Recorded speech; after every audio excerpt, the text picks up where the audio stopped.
So once you've set a goal, it's time to start enacting your plan to reach it. And more often than not, this involves some form of budgeting. And I want to take time to emphasize that budgeting does not have to be an intense and restrictive process.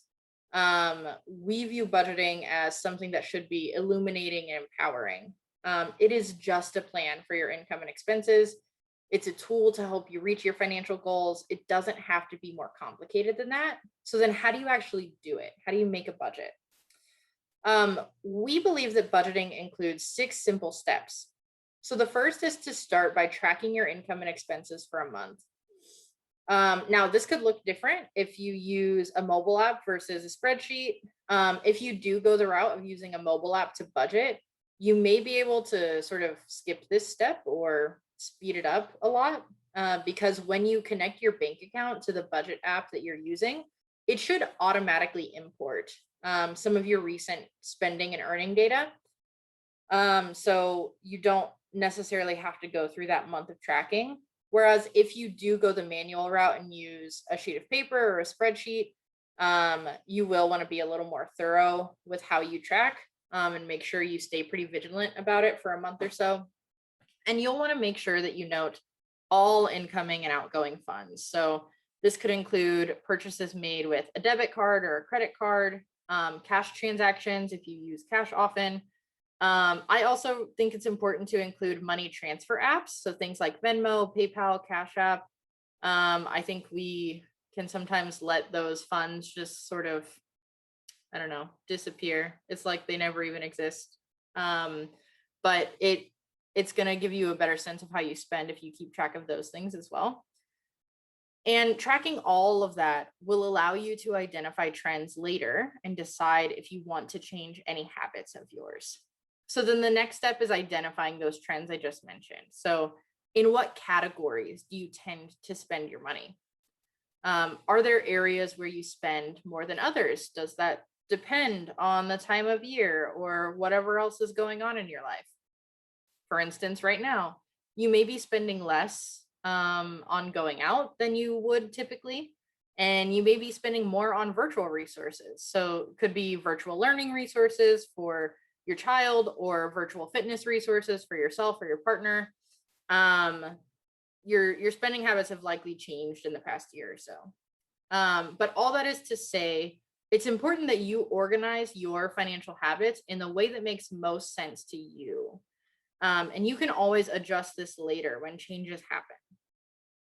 So once you've identified your core categories, it's necessary to identify your regular income streams. So what are they? How much do you expect to receive? When will you receive that money?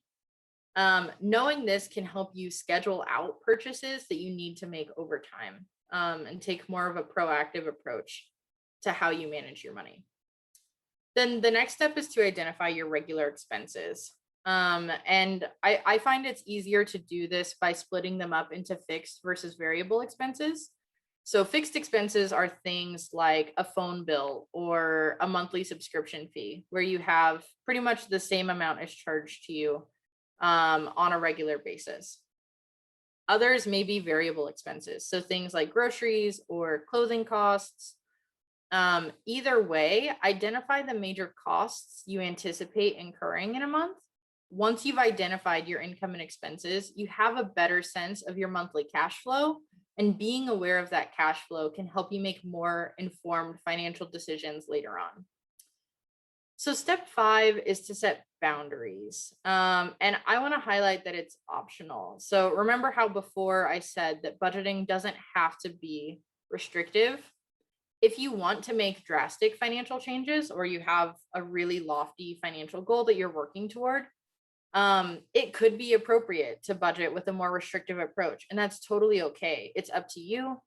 From personal experience, when I've noticed a detrimental financial habit, like the one I shared before, picking up food on my way home from work instead of cooking, I have implemented some boundaries to help myself get back to the habits that I valued. It's not needed all the time, but can be a helpful strategy in challenging circumstances. And then the last step is to reflect regularly and adjust as needed. So Budgeting is not a one-time occurrence as much as we'd like it to be. It's a strategy that you practice regularly to stay aware of your financial standing. My recommendation is that you set a weekly reminder on your calendar where you'll take 15 minutes or so to review your transactions from the past week. As your priorities and habits change over time, you may see things change in your budget, and then you may want to make adjustments to adapt to your new needs. Now, the question that we get most often is, how much should I be spending on X, Y, and Z categories? Unfortunately, I cannot tell you that. Deciding how much to budget per category is an entirely personal decision. Only you are going to know what's best for you and your family. However, if you are looking for a framework to help you get started, the 50-30-20 budget could be a good starting place. So in this budgeting strategy, you allocate 50% of your take-home pay to your needs, and these are items you cannot live without. So things like housing, food, insurance, or other healthcare costs, etc. Another 30% goes to your wants, and these are items that are not necessary per se, but may make your life more pleasant. So things like shopping or ordering out, spending on hobbies, etc. And then the last 20% should go to your savings, and sometimes debt is also included in that 20%. And we'll talk a little bit more about savings in the last section of this presentation. But if the pandemic has taught us anything about finances, it's that we should always try to be as prepared as we can for the unexpected. So something I want to point out here is that needs and wants are not always dichotomous. So it can be really hard to identify where to fit certain categories into this framework here. So I'm going to use clothing as a really brief example. So sometimes you get bored in the middle of the day on a Wednesday and you start scrolling through your favorite online shop, whatever it may be. And you might just buy clothing because you want it. And simple as that. There's no specific purpose. You just see something you like, you want it, you buy it. Other times, clothing may be a need.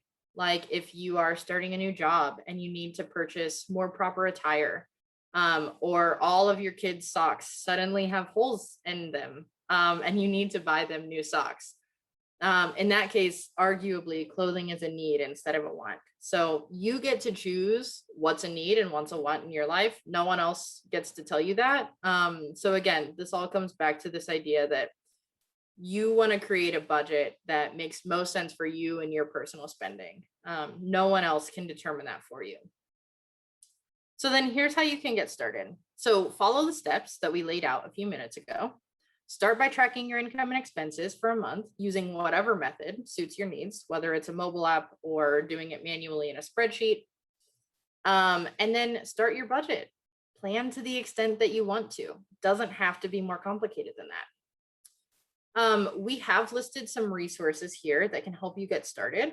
If you'd like to use a free app to budget, Mint is a popular one. It's what I personally use, so I'm always happy to talk about my experience with it. I have personally never used a paid budgeting app because that's just not something I'm interested in.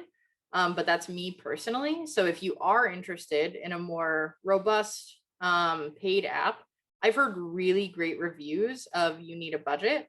And then if you want to go old school and use a spreadsheet, we have done some of the heavy lifting for you and prepared a budgeting template that's available in that financial wellness toolkit that I mentioned earlier. Additionally, there are lots of resources available online for parents, though many of them may be dedicated to new parents or individuals planning to have a child soon. So you may have to sift through some of them. We have highlighted here a budget template from Policy Genius that's pretty robust for planning needs for a family. So those are just some options. Choose how you want to start and make it happen.